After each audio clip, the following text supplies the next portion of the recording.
This video is 4 ways to expertly cut clips, part 2. And I made a part 1 version before, which I'll link in the description if you would like to watch.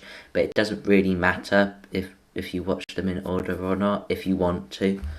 But yeah, let's get into it. Okay, first tip is keyboard shortcuts. So, let's say you want to cut a clip or split clip. The default control is Control B, and then it splits. But if you delete it, it's got this gap here. If you do Control Z, that undoes it. It undoes what you've done. If you press on the clip and do Shift and Backspace, it deletes the clip while moving the other one to connect it still. Okay, so the next way to cut your clip is also through keyboard shortcut, but if you do Control and X, that just takes away the entire clip. Another way is in the cut page. So we were on the edit page before. If you go over to the cut page here, press on it, you will arrive on the cut page, right? But if you press on the clip, right click, you have all of these options. So you have like your clip color, you can change it to apricot.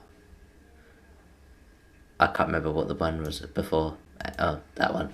But anyway, you can copy or you can cut your clip, and that just takes away the whole clip. And the fourth and final way to cut is backspace. So you can cut. If you are interested, I have a video here which is 4 ways to expertly cut clips in Davinci Resolve 18.